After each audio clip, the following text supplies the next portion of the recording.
সুপ্রিয় দর্শক, আসসালামু আলাইকুম। কেমন আছেন আপনারা? নিশ্চয়ই ভালো আছেন। আজকের ভিডিওতে আপনাদের সবাইকে স্বাগত জানাচ্ছি। আজকে আমি আপনাদের সাথে শেয়ার করব প্রচণ্ড এই শীতে নবজাতক শিশুকে কিভাবে যত্ন করবেন, কিভাবে সুস্থ রাখবেন এবং নবজাতক শিশুর কিছু আচরণের অর্থ। যারা সদ্য মা হয়েছেন তাদের জন্য আশা করছি ভিডিওটা হেল্পফুল হবে। চলুন মূল ভিডিওতে যাওয়া যাক। নবজাতক শিশু যখন পৃথিবীতে আসে তখন শুধু একটা বাচ্চার জন্ম হয় না, জন্ম হয় এক মায়েরও। কেননা বাচ্চাও পৃথিবীতে নতুন এবং মায়ের কাছেও শিশুটি নতুন এবং শিশুকে সামলানোর পরিস্থিতিটা নতুন। গরমের দিনে সহজেই বাচ্চাকে সামলানো যায়, হ্যান্ডেল করা যায়, কিন্তু শীতের দিনে হয় কি, বাচ্চাদের সামান্য 19 থেকে 20 হলে ঠান্ডা লেগে যায়।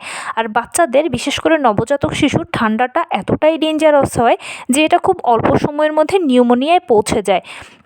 বাচ্চা যদি কষ্ট পায় তাহলে তো মায়েরও ভীষণ কষ্ট হয়। সেই জন্য কীভাবে আপনারা নবজাতক শিশুকে প্রচণ্ড এই ঠান্ডা থেকে সেভ করবেন, সুস্থ রাখবেন, সেটা নিয়ে আজকে একটা পরামর্শ দেব আপনাদেরকে। প্রথমেই যেটা সবথেকে বেশি প্রয়োজন সেটা হচ্ছে বাচ্চাকে রোদে রাখা। অবশ্যই বাচ্চাকে রোদে রাখতে হবে, রোদে রাখতে হবে, এটার কোনো বিকল্প নেই। রোদ বাচ্চাকে ভিটামিন ডি যোগাবে, তার পাশাপাশি জন্ডিসের হাত থেকে রক্ষা করবে, তার পাশাপাশি বাচ্চার শরীর গরম থাকবে এবং নবজাতক শিশুর জন্য রোদটা এসেনশিয়াল। বর্তমানে অনেক মা ভাবেন কি যে রোদে দিলে বাচ্চা কালো হয়ে যাবে।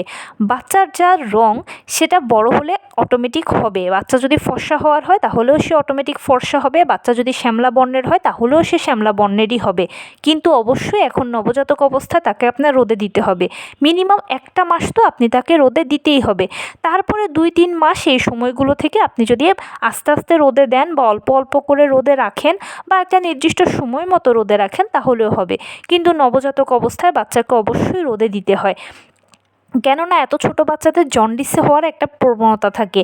দেখবেন আপনি রোদে না দিলে বাচ্চার চোখ হলুদ হয়ে গেছে, মুখ, জিভ এগুলো হলুদ হলুদ হয়ে গেছে, এগুলো জন্ডিসের প্রভাব। তো সেই জন্য বাচ্চাকে অবশ্যই আপনারা রোদে দেবেন। এবারে বলি বাচ্চাকে গোসল করাবেন কিভাবে। প্রচণ্ড এই ঠান্ডায় এটা হচ্ছে একটা চ্যালেঞ্জিং বিষয়, বাচ্চাকে কিভাবে গোসল করাতে হবে। প্রতিদিন বাচ্চাকে গোসল করানোর দরকার নেই।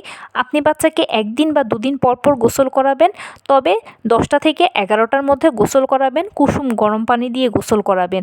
গোসলের আগে বাচ্চার পুরো শরীরে সরষের তেল মাখবেন।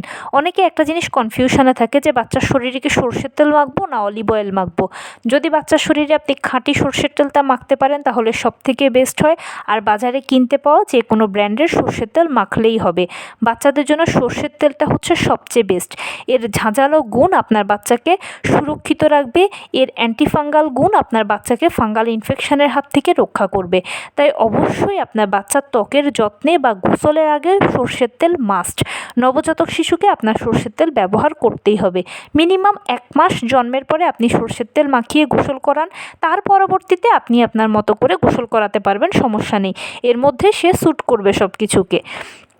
গোসলের সময় অনেকে করে কি যে baby shampoo, baby gel, baby shower এগুলো ব্যবহার করে।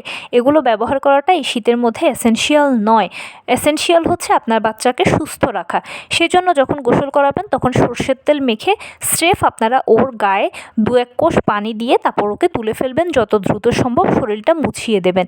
এর পরবর্তীতে আপনি ক্রিম, লোশন, পাউডার অল্প অল্প করে একটু লাগাবেন, দ্রুত বাচ্চাকে কাপড় দিয়ে মুড়িয়ে ফেলবেন। আমাদের নাকে কানে দিয়ে সবথেকে বেশি ঠান্ডা ঢোকে, তাই অবশ্যই নবজাতক শিশুকে আপনারা কানটুপিটা পরিয়ে রাখবেন। এতে কি হবে, বাচ্চার কানে দিয়ে ঠান্ডা লাগবে না, বাচ্চার ভেতর থেকে সুস্থ থাকবে, সুরক্ষিত থাকবে। হাতে পায়ে মোজা পরিয়ে রাখবেন। আরেকটা কথা বলি, নবজাতক শিশুর কিন্তু ঠান্ডাও বেশি আবার গরমও বেশি। খেয়াল করবেন আপনার বাচ্চা ঘেমে যায় কি না। মাঝে মাঝে যদি ও ঘেমে যায় তাহলে ওকে একটু পাতলা করে দেবেন, মানে যা যা পরিয়ে রেখেছেন 2-1টা পোশাক খুলে ওকে একটু পাতলা করে দেবেন, ঘামটা মুছিয়ে ফেলবেন। আবার কিছুক্ষণ পরে পরিয়ে দেবেন। প্রয়োজনে কানটুপিটা একটু কিছুদিনের জন্য বা কিছুক্ষণের জন্য কম পরাবেন, কিন্তু হাত পাগুলো ঢেকে দেবেন এবং গায়েরটাকেও ভালোভাবে ঢেকে দেবেন। এবারে বলি নবজাতক শিশুকে দুধ খাওয়ানোর বিষয়ে। নবজাতক শিশু যখন দুধ খায় তখন কিন্তু ওরা প্রচণ্ড ঘেমে যায়। অনেকে ভয় পান যে এতে বাচ্চার কোনো সমস্যা হচ্ছে কি না। না, এটা হলো বাচ্চাদের নিয়ম। আর বলা হয় মায়ের দুধ গরম, সেজন্যই বাচ্চার দুধ খাওয়ার সময় ঘেমে যেতে পারে। যদি ঘেমে যায় তাহলে পাতলা কাপড় দিয়ে মুছিয়ে দেবেন এবং বাচ্চাকে একটু হালকা করে দেবেন, পোশাক পরিচ্ছদগুলো খুলে বা একটু পাতলা করে দেবেন বাচ্চাকে। এরপরে যখন ওর দুধ খাওয়াটা শেষ হয়ে যাবে তখন আবার বাচ্চাকে আপনি সুন্দর করে ঢেকে দেবেন। দুধ খাওয়ানোর পরে অবশ্য ওদেরকে আপনার ঢেকুর তোলাতে হবে। ঢেকুর তোলালে আর পেটে গ্যাস জন্মাবে না। নবজাতক শিশুর একটা বড় সমস্যা হচ্ছে কি যে পেটে গ্যাস হওয়া। অনেকের কাছে বিষয়টা নতুন মনে হলেও কিন্তু নবজাতক গ্যাসের সমস্যা সবথেকে বেশি ভোগে। এর কারণ হচ্ছে কি, মা যে খাবারগুলো খান সে খাবারগুলো তার শরীরে একটা একটা করে অ্যাডজাস্ট করে, আর এর ফলে তার পেটে নতুন নতুন খাবার পড়ে এবং গ্যাসের সমস্যা হয়। যদি এরকম হয়ে থাকে তাহলে সেক্ষেত্রে আপনারা ডাক্তারের পরামর্শ নিতে পারেন, অথবা মা একটা গ্যাস্ট্রিকের ওষুধ খেয়ে নিতে পারেন, এতে বাচ্চার জন্য উপকার হবে। আর এই সময়গুলোতে মাও একটু যদি বেছে খাবার খান তাহলে সবথেকে বেশি ভালো হয়। এবারে বলবো বাচ্চার কয়েকটা আচরণ।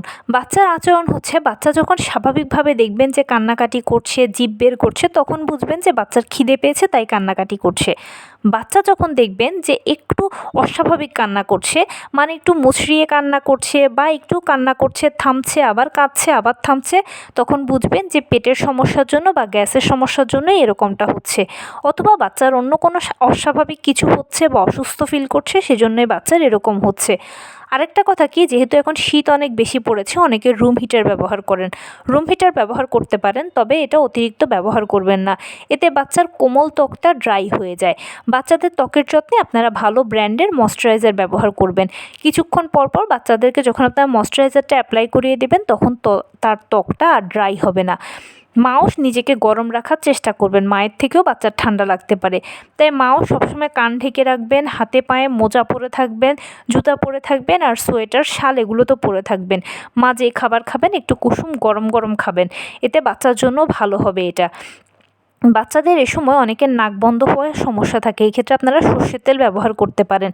আর নবজাতক শিশুর ক্ষেত্রে কোনো এক্সপেরিমেন্ট না করে সবথেকে ভালো হয় আপনি যদি একজন শিশু ডাক্তারের সাথে আলোচনা করে তার ব্যাপারে সিদ্ধান্ত নেন, তাহলে সবচেয়ে বেশি ভালো হবে। আর যদি বাচ্চার সর্দি কাশি হয়ে যায়, তখন সেক্ষেত্রে আপনার যে ঘরোয়া ট্রিটমেন্টগুলো আছে ওগুলো তো প্রাথমিকভাবে চেষ্টা করবেন, তবে যত দ্রুত সম্ভব ডাক্তারের সাথে যোগাযোগ করাই ভালো। যেহেতু নবজাতক শিশুদের ঠান্ডাটার থেকে নিউমোনিয়া দ্রুত হয়ে যায়, সেজন্যই ডাক্তারের সাথে যোগাযোগ করে ওষুধ যদি সেবন করার নির্দিষ্ট সময় মতো সব কিছু যদি সে পায়, তাহলে ইনশাল্লাহ তার ঠান্ডাটা অটোমেটিক ভালো হয়ে যাবে আর খারাপের দিকে যাবে না। তো এই ছিল আজকের ভিডিও। কেমন লাগলো বলুন। যদি ভালো লেগে থাকে ও হেল্পফুল হয়ে থাকে তাহলে প্লিজ লাইক কমেন্ট শেয়ার করতে একদম ভুলবেন না। আর সেই সাথে আমার চ্যানেলটিকে সাবস্ক্রাইব করার বিনীত অনুরোধ রইল। পাশে থাকা বেল আইকনটি ক্লিক করে দেবেন, যেন আমি ভিডিও আপলোড করার সাথে সাথে আপনারা নোটিফিকেশান পেয়ে যান। যদি কোনো প্রশ্ন থাকে কমেন্টসে জানাবেন, আমি রিপ্লাই দেব। প্লাস যদি কোনো পরামর্শ থাকে যে কোন বিষয়ের উপরে ভিডিও বানালে আপনারা উপকৃত হবেন, সেটাও জানাবেন। আমি আপনাদের পছন্দের সর্বোচ্চ প্রায়োরিটি দেব। ভালো সুস্থ থাকবেন। আসসালামু আলাইকুম।